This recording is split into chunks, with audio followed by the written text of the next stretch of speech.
me get the picture up there. Are we being recorded now? Should we turn our, should we mute ourselves? There Or we go.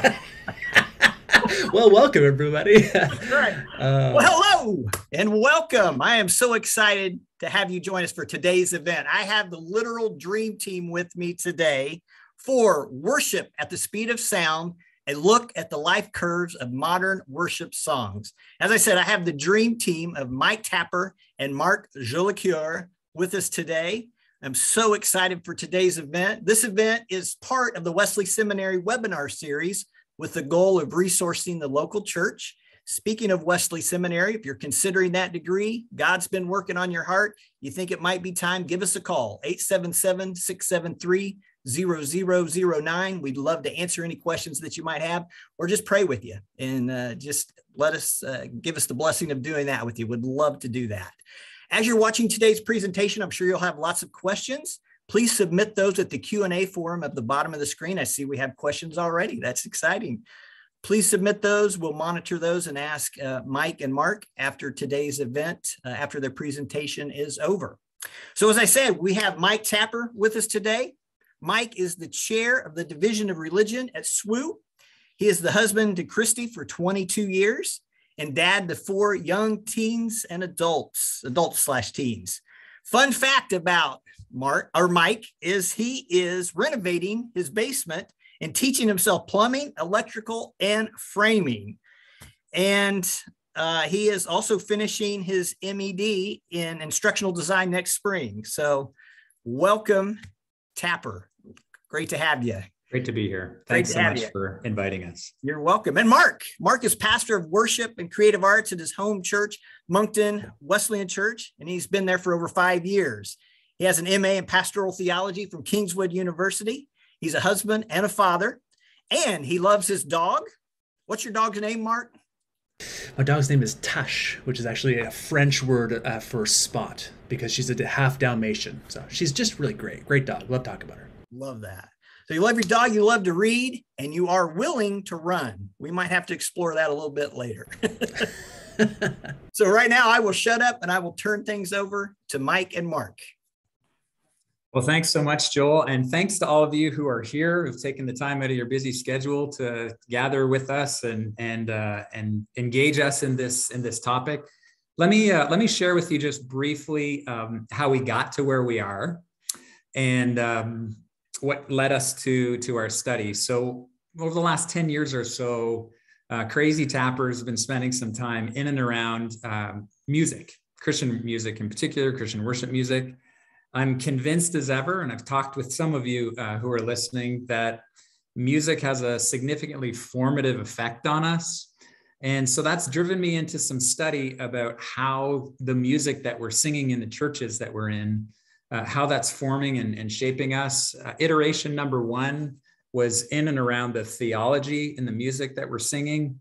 That was a great and a fulfilling experience. A few years ago, though, it struck me that there are some things happening in and around the music, how the music is coming to us, how quickly music is appearing in our churches, and then how quickly it disappears. So these were some of the questions that were driving me here a few years ago. And I made a decision smartly. I decided that I wanted to do this in a group. The first iteration of the research back about 10 years ago was just me hammering away, and research, as some of you might know, it can be kind of lonely sometimes. And so I said, I want to bring some amazing people along with me. And so very wisely, I picked up the phone and or a cell phone, or maybe texted and reached out to the amazing Marc Jolicoeur, who many of you would know is just an absolutely amazing worship leader in Canada, in Moncton, New Brunswick, Canada. I also knew that we needed to bring some really gifted and solid data analysts into the mix. And so down here where I'm at in Southern Wesleyan University, I just love this about this project. We brought in the director of our institutional research into the mix, and she does amazing things with numbers and data that Marc and I knew that we couldn't do. We also brought, and I love this about what we've done. We brought in a high school math teacher, people, to help us with evaluation of some of these life curves and the songs that we're singing in church. So that was great. We were missing one piece, and we knew that we needed to bring somebody from the industry, the music industry in. And from a past conversation and a few conversations through one of our own here in the Wesleyan Church, the amazing Josh Lavender, I was able to make a connection with Andrea Hunter, whom some of you may know. She's a co-editor at Worship Leader magazine. And we brought her in. She's been in and around the Christian music and the Christian worship music industry for, close to 4 decades. She brought in a wealth of knowledge. So bringing in this band of merry people, we gathered together and we oriented essentially around a question. And the question was, what are the characteristics of the lifespans of the songs that we're singing in the churches? In other words, how long are these songs taking to rise in our churches? How long are they peaking, and how long are they disappearing? And of course, probably why you're here is to discuss and to think about some of the implications thereof. Marc, why don't you just share with us a little bit how methodologically we got to where we are? We'll share the data that will be published here soon in the next month or so. And then let's get to the implication piece, which is probably what you're most interested in. Can't wait. So yeah, before we talk about some of the meaning behind some of these things, we'll kind of talk about the method that got to it. So as Dr. Tapper alluded to earlier, just Tapper. I'm going to put the doctor in as much. I mean, because I actually have this spot over here, and I need you to check it out afterwards. So I need to make sure that you seem important to me before I show you. So how we got here is that as Michael alluded to earlier, he had a project earlier that was kind of focused on the lyrics of the songs that we sing in churches and what they might mean and how they might be contributing to our formation. Through that process, he got gifted this kind of like enormous data set of charts from something called CCIL. So some of you might know who CCIL is, some of you might not, but CCIL is a company that it has existed since 1989, and their goal is to essentially be a bridge between the people who are writing worship songs and the churches who are using worship songs for the purposes of copyright. And so we won't necessarily get into everything that copyright entails here, but yes, some of you have seen some videos on the internet about why you should or shouldn't sing certain songs from certain churches, and because of copyright and because of money that's being generated.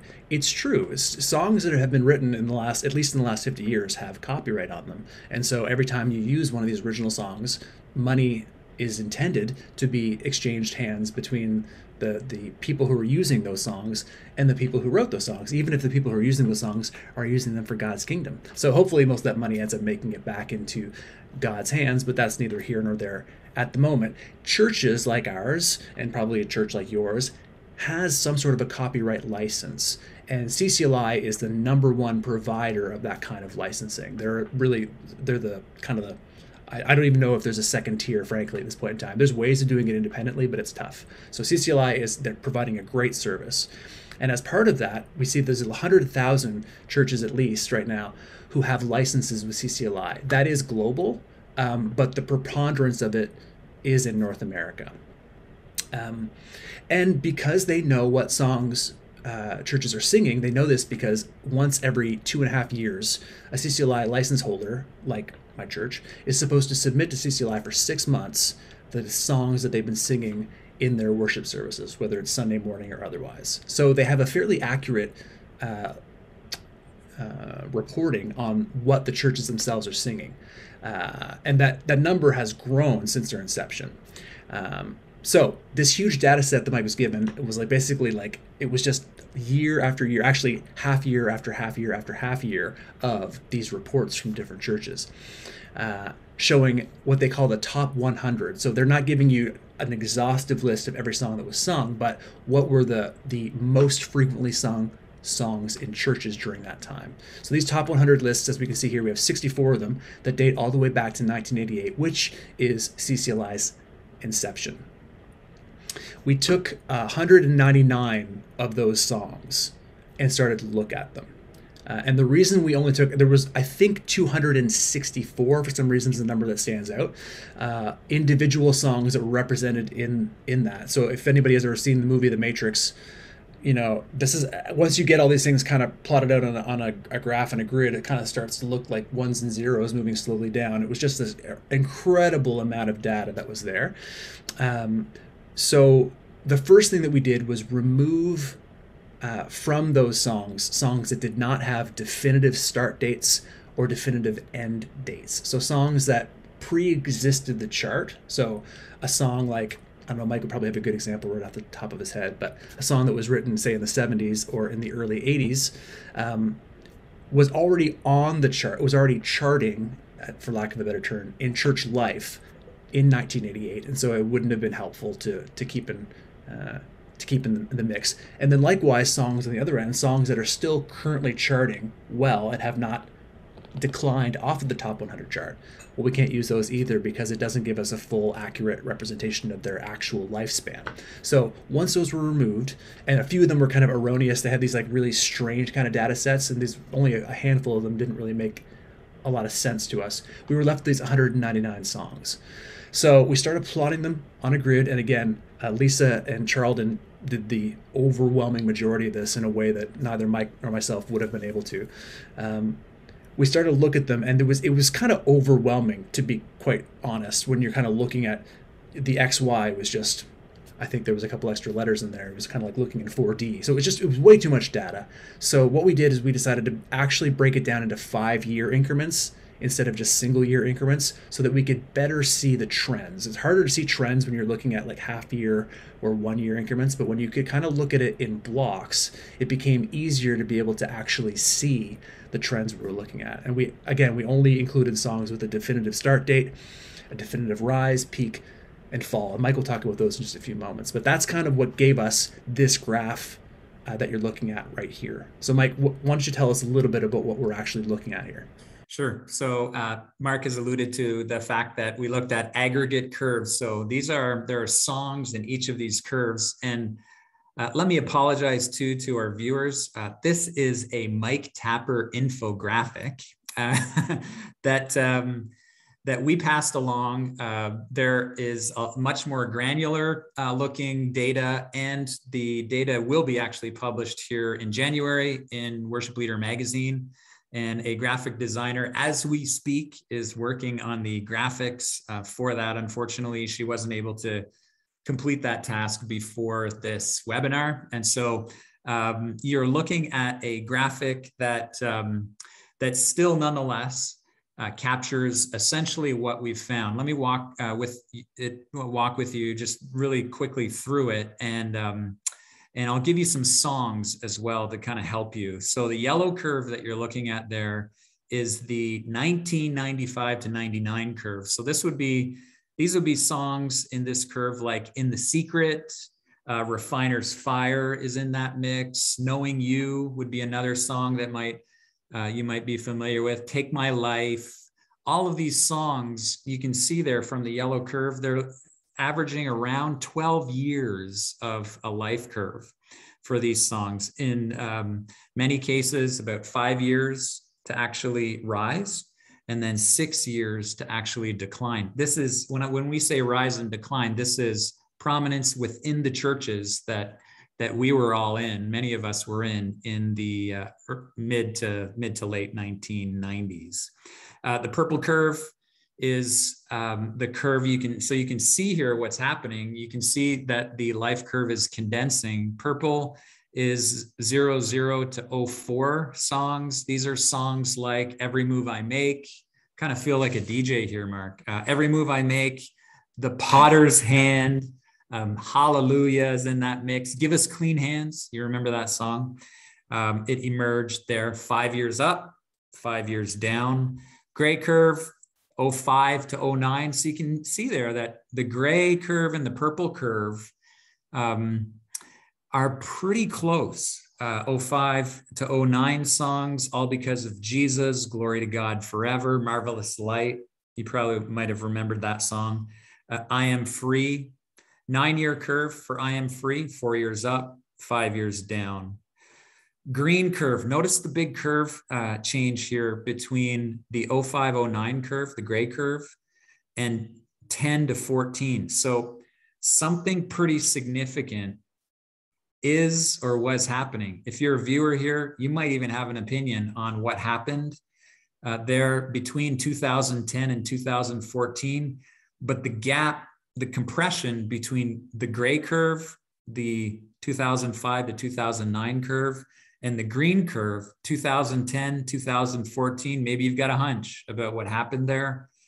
Big compression there. So songs like All Because of Jesus, 05, 09, All Because of Jesus, 10, 14, you'll start to recognize some of these songs. Desert Song, that's green. Set Afire, 2 years up, 3 years down. Alive, 1 year up, 4 year down. You Make Me Brave, 2 years up, 2 years down.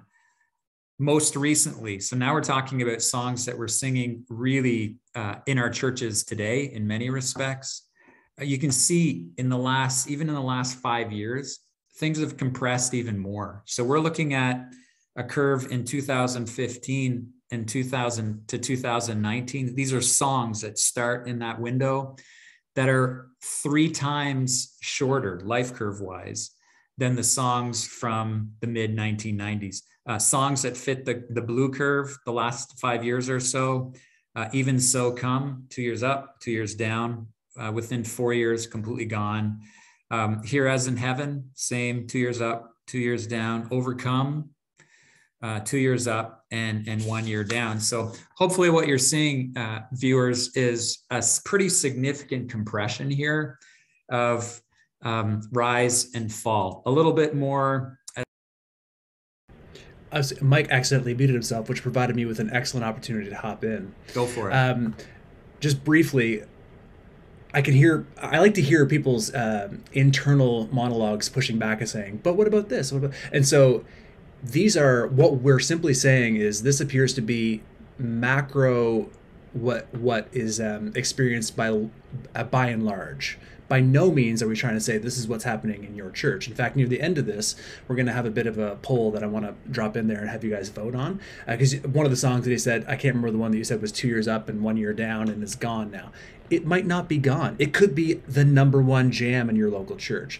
The point is that across the board, when you're taking in large amounts of data, the trends are pushing in this direction. So we're not talking about individual congregations or individual leaders, but what we're seeing kind of not even just societally, but in some respects globally. So I just wanted to kind of point that out as Mike moves ahead here.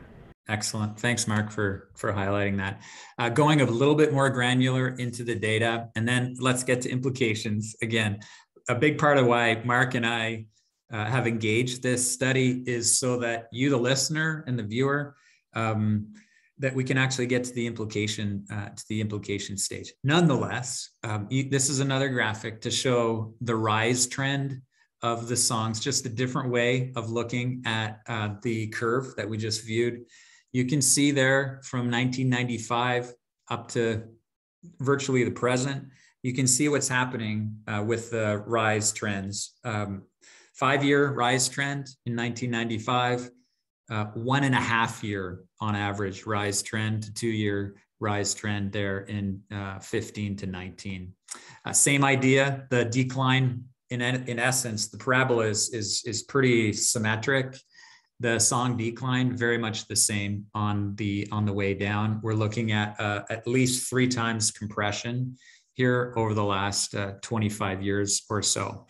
This is an interesting thing, and man, I wish that I wish we had a bunch of people here, Marc, and we could just kind of talk back and forth. I love to get the first impressions on some of these visuals.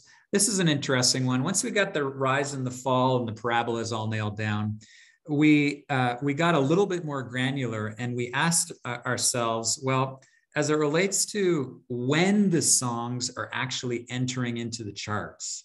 So top 100, where are songs actually entering in? Here's what we expected. We expected to see a song, an imaginary song, rise in at 80 and work its way up and then work its way down. What we see increasingly up to the present are, I use the term like a tornado almost, like top songs. And here we're essentially just looking at the top 40 songs, okay?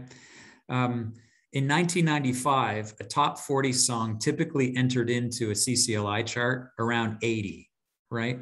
And then worked its way up above 40, and then it crested, and then it fell. You can see here, really interestingly to us, that a top 40 song is actually entering in right at 40 or higher. So I'll give you some examples. Some recent songs like We Praise You, it entered in at 39 about a year or so ago, right? So it like torpedoed onto the scene and then rose up the chart, right? God So Loved, 35. It doesn't start at 80 or 90. It torpedoes in at 35 on the chart, and then it rises and falls. Battle Belongs enters at 29. In the list before it, it wasn't even on the list. In 6 months later's lists, it enters at 29. Graves into Gardens, a song that you're probably singing, some of you in your churches, enters in at 13 and is, I'm not sure where it is. The new CCLI list will come out here in the next 2 weeks, and it'll be interesting to see where it actually is. Well, there's some implications to this that's interesting. The last graphic that I want to show us and you is this. Marc and I, as we got into this, we thought, okay, we've got the curve, we've got the rise, we've got the crest, we've got the fall. We've also got where the top songs are entering in, but it struck us that maybe there's like life from the time of publication of a song to when it actually lands on the list. So this was a curious research hunch that we had, and it played out quite interestingly. What we found is that songs from 25 to 30 years ago, they had a 5-year lifespan from publication to actual entrance onto and into our churches in the CCLI charts. Far, far less so the case today. You can see here what we've essentially discovered is that songs are publishing and appearing in our churches like in less than a year in some cases. So King of Kings from a few years ago, it was written in 2019. It listed on the charts in 2019. Many of you know the story of The Blessing, right? Just before COVID hit. It's a bit of an anomaly, but there's an interesting story there where, I mean, it published virtually like weeks, was it, Marc? Weeks? Yeah, it was within about a week, honestly, of its being written. I think other churches were certainly doing it within about 2 weeks of its actual literal pen date. Yeah. So aside from the big compression that we see in the life, we also see really significant compression from publication to actual entrance into our church. A song like I Could Sing of Your Love Forever from back in 1994, it didn't actually appear in the churches, in our churches, until 5 years later, which is really quite fascinating to us.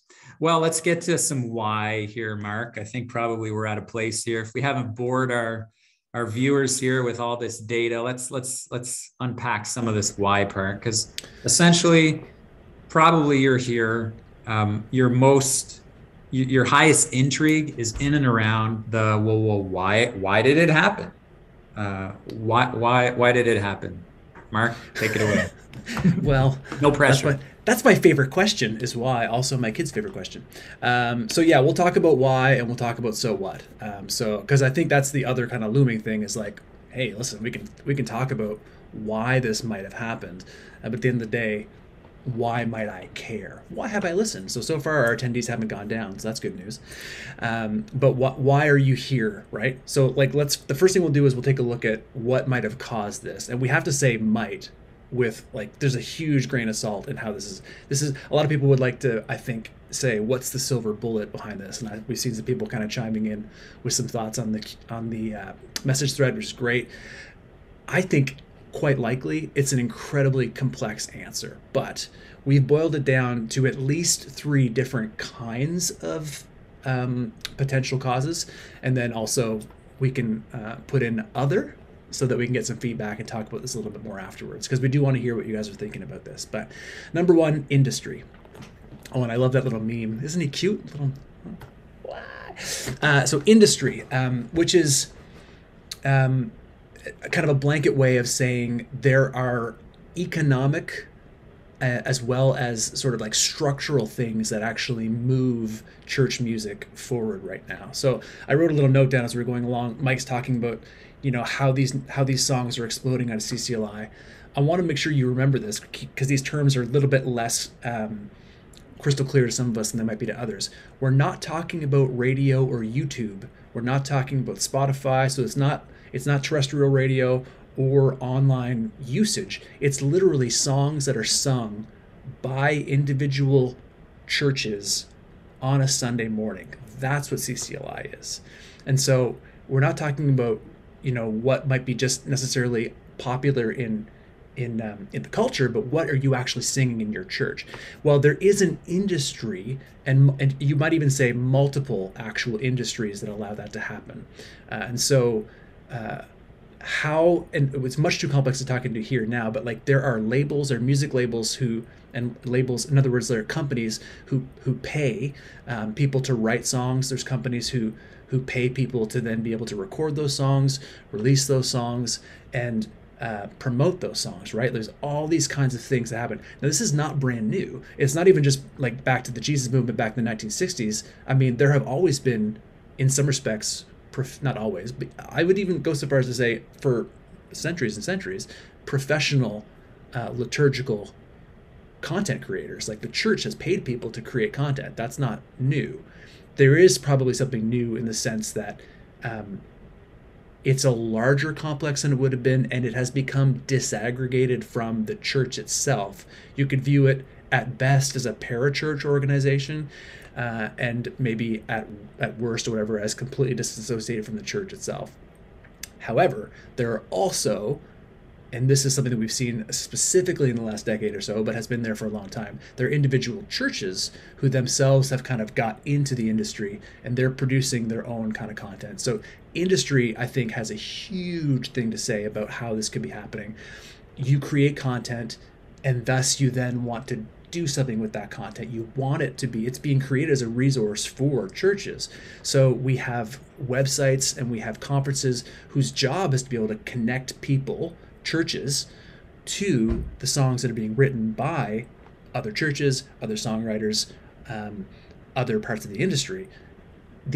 It creates a vacuum effect, essentially. If we have to move the content out, if there's nobody using these songs, then what's the point of writing them? But people do want songs, and so people write them. And so the industry seems to be probably one of the major factors that has changed in the last 15 to 20 years to make that happen. Secondarily, we also have, what's the second one there, Mike? I need that slide. That slide is so helpful. We've got technology, right? And so we kind of alluded to that. There's definitely a bleed over between industry and technology, because the economy and then the systems that support that economy are kind of intertwined. But we can definitely talk about technology separately and otherwise. So who loves the internet? We're talking on the internet right now. Did you know that? This is the internet. The internet is all around you. So when Mike was talking about like what might have happened in like 2010 to like cause what we consider to see an exponential lift, I mean, I already saw a few people kind of chime in with saying, I don't know, social media.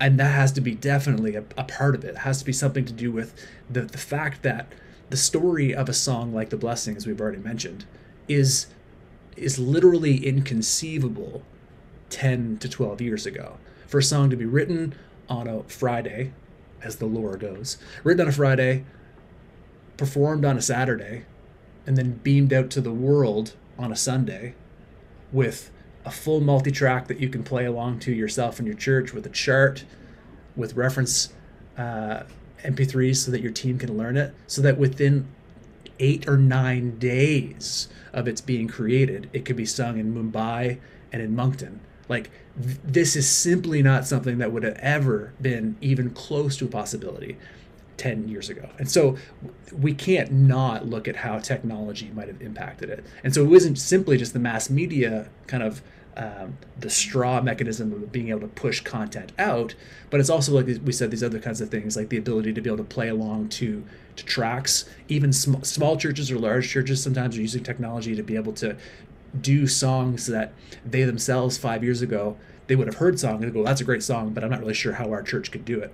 Well, now your church can do it with an iPad and a very rudimentary sound system, right? So technology has changed all kinds of things that are able to make it. The other way the technology, last thing I'll say for technology, is if you are a worship leader or if you work in a church, you know that you get emails or Facebook message threads probably once a week with somebody saying, hey, have you heard this new song that we should totally do at our church? Or, hey, have you heard why you definitely shouldn't be doing songs by these people because they're the devil? Technology gives you the ability to share this kind of content in a way that we never would have been able to share before, which is great, but also we never would have had this kind of pressure before to be able to kind of integrate new material and to be able to wrestle with this new material in a huge way, which kind of feeds into the third kind of large bucket that we're looking at, which is culture. And when we say culture, you know, that's kind of a blanket word that people will throw around for all kinds of things, like you love it or you hate it. But I think most of us would agree, and if you disagree, then you can at me afterwards, that our larger culture is kind of addicted to new. We have a bit of a turnover mentality in life. When your cell phone gets slow, it doesn't get recycled, it gets left behind. And that's happening in increasing measure. That's just with everything that we do. And so the culture around us is not prone to longevity. We're seeing things happen faster and faster and faster. And I would say that the church is not immune to that. In some respects, we maybe as a church have imbibed that and maybe tried to baptize that as a virtue. Relevance is sort of a good thing. We kind of preach relevance. And there's a lot of really good reasons for doing that. But also, there are also some unintended consequences. Every time that we elevate something, sometimes there's a lot of things that come with it that we didn't necessarily see coming. So those are the three kind of large buckets that we see. And then we'd love to be able to see any other thoughts that you might have. But Mike, maybe we should talk a little bit about not just the why, but the so what.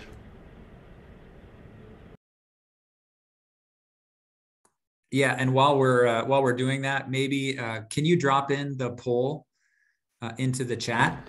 Yeah, so we're gonna hop in a link here. Yeah. For those of you who are viewing, go to your chat section here of our time, and there's a poll there that we would love, an instant poll that we would love for you to engage. I think that would actually serve us really well here before we end. All right, so the so what, I mean, this is probably what's really driving some of the questions that you have. I think, Marc, you've alluded to some of these things. The music that we're singing in our churches are formative and shaping, right? So to go back to how I started, I'm as convinced as ever that the worship leaders that are here in this webinar, you are the theological gatekeeper in your church. And that may sound a little jarring. And hopefully, if you're a lead pastor, that's not too discouraging, but a lot of your parishioners can't remember the topic, not the content, the topic of your sermon from last Sunday. That's not an indictment against you. Marc alluded to, some of the sociological, we could also go physiological realities, neuroscience, and all the rest. We're not retaining content. Music sticks. It sticks. It has a formative component to it that is important. And we really, one of the drivers for us was to ask the question, well, how does this music actually form us? And if if they're darting on into our churches and then they're disappearing, I mean, you have congregants, probably those of you who are here, that say, you know, why does this song just disappear? We just started singing it and it just disappears. Well, in many respects, the curves that we've seen and that we've identified in this study, they really reflect a lot of what's happening within our culture. Some of you who have read Jamie Smith, You Are What You Love. I mean, Marc and I read this back 7 or 8 years ago together, and can't speak for you, Marc, but for me, it was a game changer for me to think about how the way we worship has maybe more of significant impact on us than we actually realize. We think we are imposing our thoughts and our convictions and our theology on the music, when in fact, the music that we're singing may actually be forming us even more than we actually realize. So Jamie Smith calls that micro liturgies and secular liturgies. And if the liturgies of our secular society are mimicked, like life curve wise in our songs, if they're mimicked in our churches, then I think that's pretty significant. Marc, in our study here, at some point in our research, he came up with this notion of the digital hymnal, and I really like that. Maybe Marc, you can speak to that here before we go to poll. We have a digital hymnal today. It's not a hard copy hymnal that's in a pew in our churches, but we do have a digital hymnal. Our congregants, in some respects, as Marc suggests, is it impose it upon us, but it's very fluid, and it is that digital hymnal much less likely to have the sort of generational songs that we've had in the past. Some of you lament that, I'm sure. If we could see you digitally, we would. I'm sure you would say, "Oh, isn't that horrible?" Some of you would say, "Well, it's kind of a good thing that we've got songs that are like immediately accessible to the whole globe." Yeah, they don't last as long, but how amazing to be worshiping in Moncton, New Brunswick, or Central South Carolina, and know that a song is being sung in another language in Ethiopia, Africa, virtually at the same time. Marc, I don't want to steal the thunder here on the so what, so land the plane here for us, and then let's get to some questions. No, you couldn't steal it. I think that the other thing with the hymnal concept is hymnals have never been not fluid.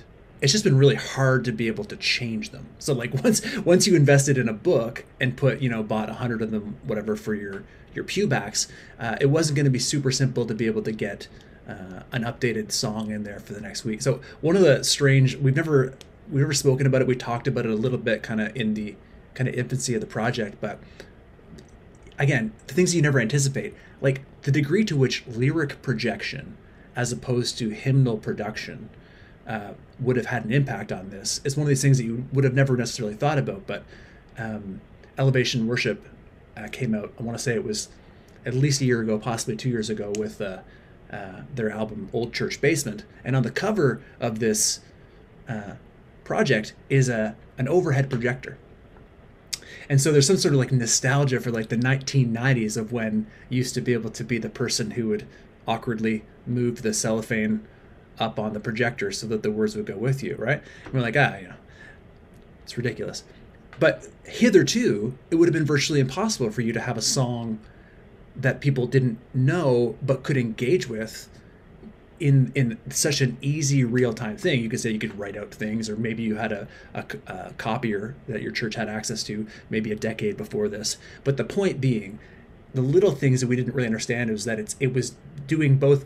It was doing two things at the same time. It was both facilitating change, but also creating, in a sense, the need for change. And that's what happens every time that we bring in one of these technologies unthinkingly. It does that. So this digital hymn book is part of this, is that I don't know about you guys, but we're not singing a whole lot more songs on Sunday morning now than we were 5 years ago, 15 years ago, 25 years ago. When people introduce new songs, the old songs have to go somewhere. So there's kind of this displacement theory of our digital hymnal, where you like, if you're going to keep introducing new songs, which is a good thing, it's not a bad thing, but the old songs do have to go somewhere. So that was you're doing me this thing, Mike, where you're taking the notes away from me, and then I can't share what they are. I'm not nearly as smart from you. I can speak without notes. So more songs together at the same time. We already alluded to that. Okay, so here's the two kind of, as we kind of wrap it up really quickly. I will actually finish with this because we want to get a few questions. We could be at a tipping point. So the question being, as we see the curves narrow and narrow and narrow, there becomes a point where you can't really feasibly narrow anymore. So that's when you get, what do they call that in physics? Like when you reach the unity or the it doesn't matter. But when you get to such a point where the curve tightens so much, it will have to do something. Something's gonna have to give. And so whether you want to call it a tipping point, we sometimes wondered if it's a point of disintegration. Essentially, this trend can't continue ad infinitum. So what will happen next? I don't think that either way will necessarily be a bad thing, but something will change. And so it'll be interesting for us to think through what it could be and how we might not just respond to it, but maybe be a part of that change ourselves. Because there are implications to all of this related to discipleship and to worship leading. One of the things that Mike was talking to at the beginning is like, what do these songs do? Yes, they shape us, they help form us, because they're both theological and aesthetic, right? So like, we sometimes use language that they're both content and container. So a song has both the form that brings something with it, as well as the thing that it brings with it. Sometimes we think that the container doesn't matter, but the container does matter, right? Like the shape of this bottle does have an impact essentially on how much content can come in it, the kinds of content that can come in it. There are always interplays between both the form and the content. And so part of the thing is the content is moving more quickly now. We know this, partially because of the form itself. And so when I think of my kids and how they might not, I don't know that they know the song, Yes, Jesus Loves Me, the Bible Tells Me So. I actually am not confident that they could sing that top to bottom. They would know a new kind of elevation worship kid song that we sing with them. They would know that. But what I wonder, this is where the rubber might hit the road. I don't know if they'll know that song in 15 years. So when they're in university or, in young adulthood and they hit a hard time, I'm not sure if that song, the content, if you will, of that song will have been kind of written on their hearts, if it will be formed deeply within them, or if it will just kind of be this general, I don't want to say mishmash, but this kind of like a less clear sort of channels and ruts that have been worked out over the years. And there could be some really positive things to do with that, actually. You could argue for it. I might be, and Mike might be, partially concerned that there might also be some negative unintended consequences to the shift that we're seeing. And so, Mike, do we now want to kind of hear from, and we could bring Joel into this conversation so that we can hear some of the questions that people have been asking? Yeah, I think that's great. Marc and I have been looking at the chat here. It looks like there's some really great comments and conversation taking place there. Thanks, Brandon, for engaging that. I see Emily's there too. Some good comments there. I'm not sure, Joel, how you'd like us to move forward. Marc, I'm intrigued with the poll. Can you work on that side? I'll take a look for sure. Yeah, sure. Absolutely. Got some questions that came through the chat and in the Q&A forum as well. One, is there a sense in which our subscription to quickly moving songs in and out is like an addict that needs a bigger hit each time to get the same high? Yeah, I mean, that speaks to what Marc was alluding to earlier there about our addiction towards change. We're experiencing on the physiological and the sociological side some of those, like the realities therein. Some of you might know, I'll mention a name here. I was hesitant even to mention it. I'm going to mention it though. Eli Dummer, City Harmonic. Some of you know this guy. He's done some really fascinating stuff. He's going to publish a book on it, so don't steal his thunder here. He's going to, I think, at some point, publish a book on neurohormones and worship leading, and all the dynamics of oxytocin, and he's actually got some really, really fascinating stuff there about like what's actually happening in our brains when we're actually singing worship songs. I think more macro, though, to respond to the question, that dopamine hit of the new, of the experience of that which is new.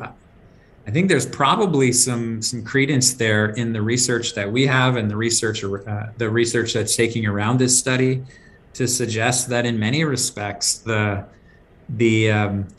the grabbing and the discarding of the music that we're singing does in many ways reflect physiologically some of the realities that are taking place in the world and between our ears and in our bodies these days in 2022 and 21. Yeah, Andrea, who's one of the co-authors with us on this project from Worship Leader, she actually said there's been some research done, and this is kind of a little bit more granular, but it's specifically on the actual presentation of the songs. So like from a percussion standpoint. So if you take a look specifically in the last few years, some of the songs that have been coming out have been featuring more drums in a more like mixed up audible way. And some of the conjecture is that that's because you kind of need, as was alluded to, a little bit more. Like you need a little bit more something to be able to elicit the same kind of effect that you had before. Like that's literally kind of the addict thing, right? Once you reach equilibrium, then it takes a little bit extra to be able to get you there. And so this kind of like the moreness of the production level is something that's a little bit fascinating, I think. It looks like the poll might have just been sent to the host and the panelists. We might need to send that out to everyone in the chat. Thank you. Yeah. Good call. I've got a few people responding they can't see it. I like Priscilla Hammond's, just more cowbell. Isn't that the answer? Everything? That's the answer. We need more cowbell. More cowbell. Well done, Priscilla. Yeah, Brandon, 100%. Yeah. Okay, another question. Can you reflect on how this research might be applied to our kids and students' ministries, especially related to the songs having deep theological implications? Marc? Well, I mean, the work that Mike did last time was around kind of the lyric content. Because what's fascinating about this project, we talked about it, and somebody, I saw Gary Sharp from not too far away, hey Gary, kind of alluded to, hey, thanks for confirming what most people already kind of suspected, right? Like, I think most of us kind of intuitively feel like, whew, I don't know, I feel like I didn't hear that song before, and all of a sudden it's like something that we've done for the last 2 weeks here. We know this, and so this project, all it really did was kind of confirm the thing that most people were intuitively thinking. Mike's last project was actually kind of more of a surprise, which was, I think a lot of people intuitively felt like older songs had more robust, deep theology in them, whereas new songs were kind of a little bit more ephemeral, a little bit kind of like Jesus is my boyfriend-y kind of songs. Whereas actually when you look at the data and really kind of crunch it out, nope, there were some kind of like, there was, yes, some great songs, but also some kind of dubious songs in the past. And there are some incredibly deep and very theologically rich songs that are being produced now. Like I think of Hillsong music in particular. I don't know why I would decide to name them, but in the last few years, their content has just been really, really rich what's coming out. So it's not necessarily that the songs themselves are getting worse or less theologically rich, but as I kind of alluded to earlier, they are not staying for as long, and they are micro-generational. So I think somebody could be like, oh, I remember when we sang that song at youth camp in 2017. Like, it could be kind of that specific, but that kind of hyper specificity I think is a lot less likely to create lifelong kind of imprints on your subconscious, which is kind of, I think, one of the fringe benefits that we look for in worship music, which is weird, but is that it carries this theology with it. And so it has replaced essentially a lot of our corporate prayers. It has replaced a lot of our catechesis, and it has replaced a lot of our preaching because it happens to be the stickiest stuff. And so when you erode its likelihood to have lifelong effects, it doesn't really matter how awesome or how biblically accurate the content is. If it's not going to be there when you need it, I think this is a problem. And another great question here. How would a multicultural global church look what would a multicultural global church look like with these trends? Because I see this phenomenon only in a mostly Western setting, North America.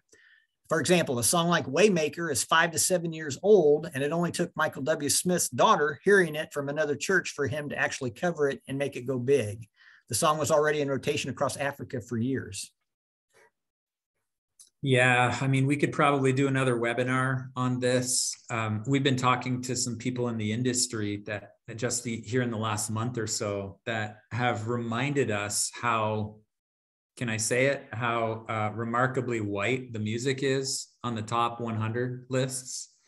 And the question was, well, where are the gospel songs, for example? Where are they on the top 100? So, you know, CCLI is not an airtight, perfect representation of the church global. I think that there are some questions that we need to ask about that, right? I'm really intrigued, frankly, with Maverick City, and you know, there's some realities that are taking place in some of the music. I mean, Maverick City isn't even on our CCLI charts right now, but I mean, some might argue that Maverick City isn't necessarily singing gospel music. I don't know, Marc, jump in here. I don't want to outkick my coverage here, but I think it's an important question. Yeah. That we need to consider. CCLI top 100 is very white. Yeah, I'd punt it back to what we said earlier, which is like, there's no way, we can't tell you what this is doing in your church, and we can't tell you what this is doing in, you know, more urban centered churches, except for the fact that this actually does represent a lot of urban churches. I think we can't really escape that. We don't know what the breakdown is, but we also know that 100,000 churches, I don't know how many churches in the States, but it's probably even more than that, frankly. And so we can't say with utter certainty what it's covering. And the point is that it's only a trend. And so I would surmise, and we would need better data, but I would surmise that even in some of these churches that are kind of playing more specifically global kind of content, even their content is moving through quicker, probably, as long as they're subscribing to Western influences and to Western trends. Great question. Yeah, great question. Any results on that poll? Let me dig that out here. All right.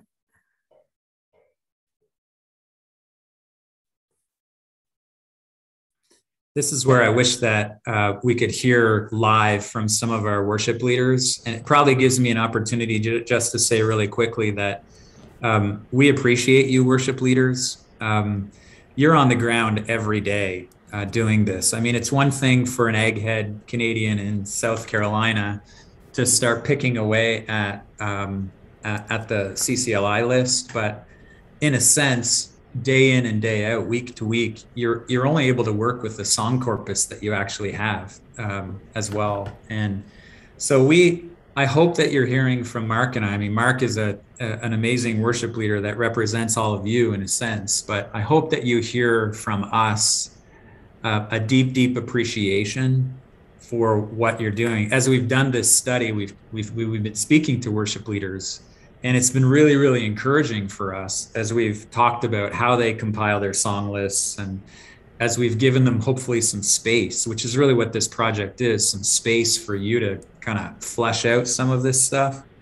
We've been really encouraged by what we've heard from worship leaders, and we hope that this is an encouragement for you if you're one of those people on the ground that are doing this week in and week out and getting the emails and the texts that Marc alluded to earlier. Hey, do this song. It's a lot of pressure. And oh yeah, there's a pandemic going on. So God bless you. So here we go. For everybody who chimed in here, 94.1. Yep, that sounds right. And there's somebody who's like, you know, that's not necessarily how I've been experiencing it. And so this is exactly kind of what I would have expected. It's not 100%, but it's pretty high.